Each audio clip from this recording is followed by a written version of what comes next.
Sécase la hierba, cáese la flor, mas la palabra de Dios vive y permanece para siempre.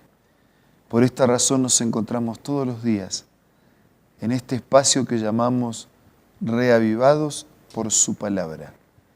Una cita diaria con Dios y con su mensaje de amor para cada uno de sus hijos.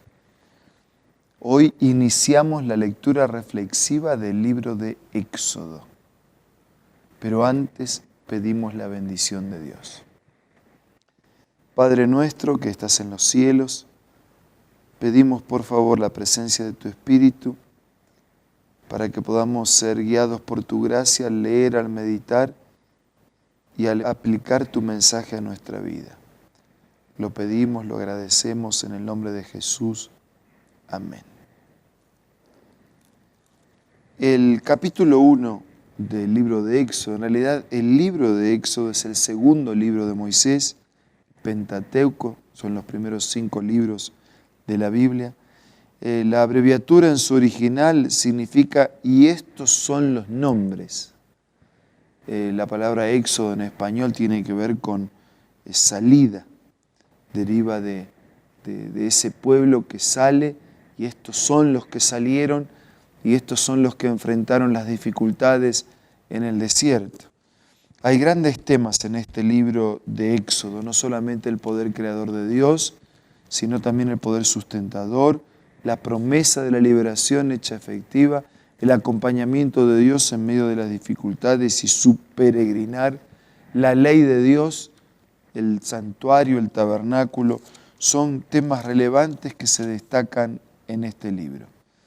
Este libro tiene varias secciones y la primera sección es Israel en Egipto y abarca desde el capítulo 1 hasta el capítulo 12. Así que ahora vamos a detenernos en el primer capítulo. Dice, estos son los nombres, así comienza el libro. Estos son los nombres de los hijos de Israel que entraron en Egipto con Jacob, cada uno con su familia. Y entonces habla de las tribus de los hijos, Rubén, Simeón, Leví, Judá, Isaacar, Zabulón, Benjamín, Dan, Neftalí, Gad, Aser. Todas las personas de la descendencia de Jacob fueron 70. José ya estaba en Egipto. El versículo 6 dice que murieron José, todos sus hermanos y toda aquella generación. Pero los hijos de Israel fructificaron y se multiplicaron, llegaron a ser numerosos, fuertes en extremos, y se llenó de ellos la tierra. Así que la promesa de Dios se cumplió al multiplicarlos, al bendecirlos para que fructifiquen, al llegar a ser numerosos y fuertes. Pero entre tanto, dice versículo 8, se levantó en Egipto otro faraón que no conocía a José y le dijo a su pueblo, mirad, el pueblo de los hijos de Israel es más numeroso, más fuerte que nosotros. Ahora pues seamos sabios para con él, para que no se multiplique y acontezca que en caso de guerra, él también se una a nuestros enemigos para pelear contra nosotros y se vaya de esta tierra. Así que ese nuevo faraón era preocupado que ese pueblo de Israel, que se estaba haciendo cada vez más grande, en algún conflicto bélico con vecinos, se pusiera de parte de vecinos, en lugar de ponerse de parte de Egipto. Entonces pusieron sobre ellos comisarios de tributos para que los oprimieran en sus cargas. O sea, vino primero la opresión impositiva. Dice que así edificaron para el faraón las ciudades de almacenaje, Pitón y Ramesés. Pero cuanto más los oprimían, tanto más se multiplicaban y crecían, de manera que los egipcios temían a los hijos de Israel. Así que la opresión tributaria no funcionó a los fines que el faraón perseguía, de debilitar ese pueblo, sino que cada vez crecía y se multiplicaba más. Dice versículo 13, los egipcios hicieron servir a los hijos de Israel con dureza y amargaron su vida con dura servidumbre en la fabricación de barro y ladrillo, con toda labor de campo y en todo su servicio, al cual los obligaban con rigor. Así que una opresión tributaria y, en segundo lugar, un riguroso trabajo en la preparación de los ladrillos, estaban casi todo el día entre el barro y el agua. Versículo 15, también habló el rey de Egipto a las parteras de las hebreas, una de las cuales se llamaba Cifra y la otra Fúa, y les dijo: cuando asistáis a las hebreas en sus partos, observar el sexo. Si son varones, los matan, y si es hija, dejadla vivir. Miren las herramientas, ¿no?, malignas.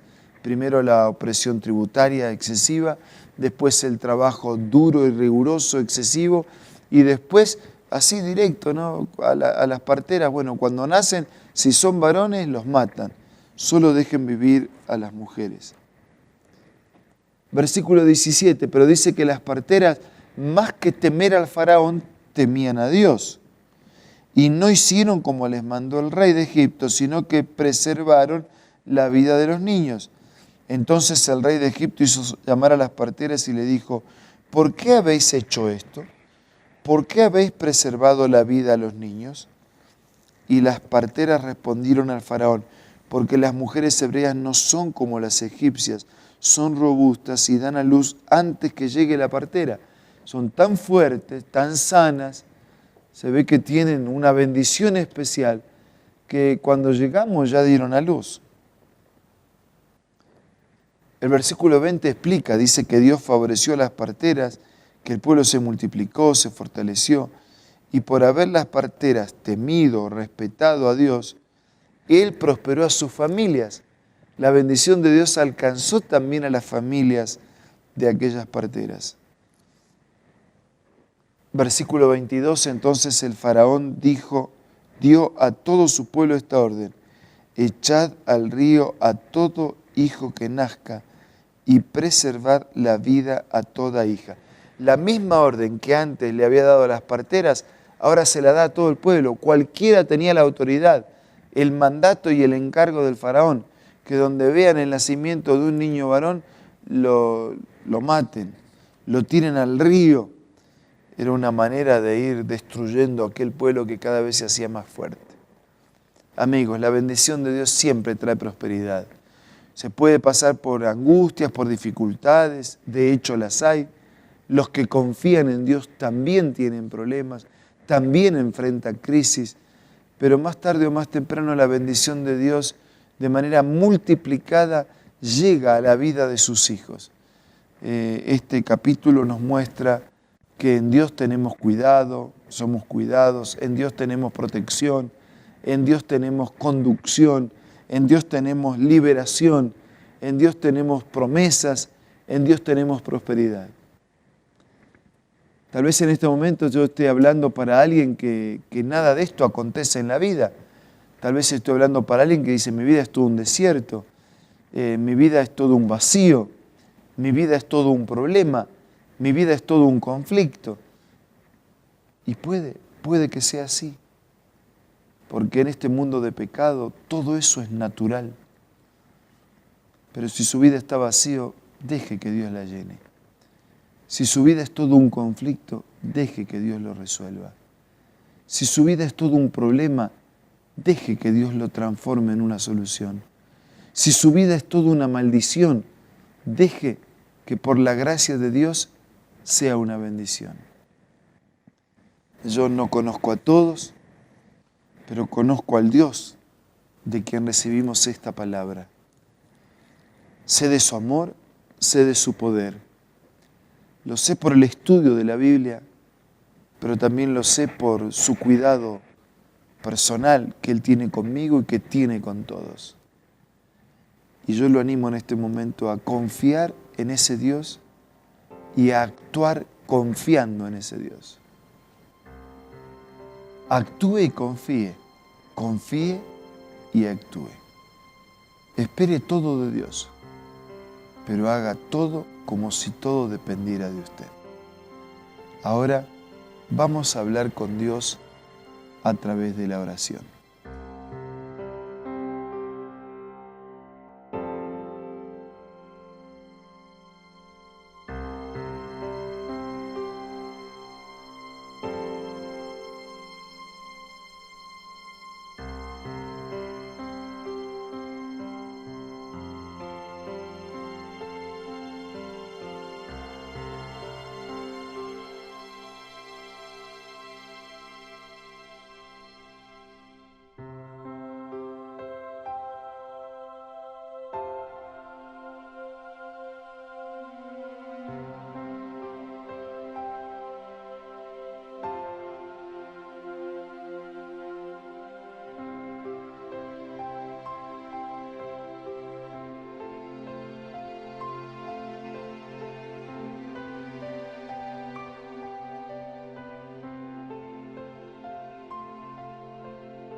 Padre nuestro, te damos gracias al iniciar este capítulo del Éxodo, por recordar la historia del pasado, pero también por recordar tus promesas y tus bendiciones para nuestro presente.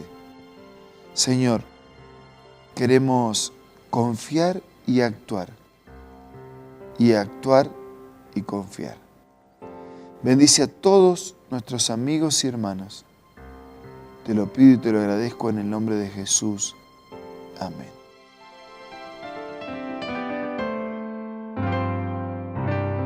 La Biblia, la palabra de Dios, es una carta donde nuestro Creador expresa su amor hacia la humanidad.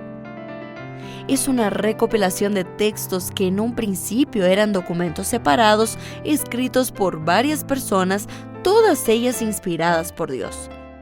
Primero en hebreo, arameo y griego durante un periodo muy dilatado y después reunidos para formar la Biblia cristiana.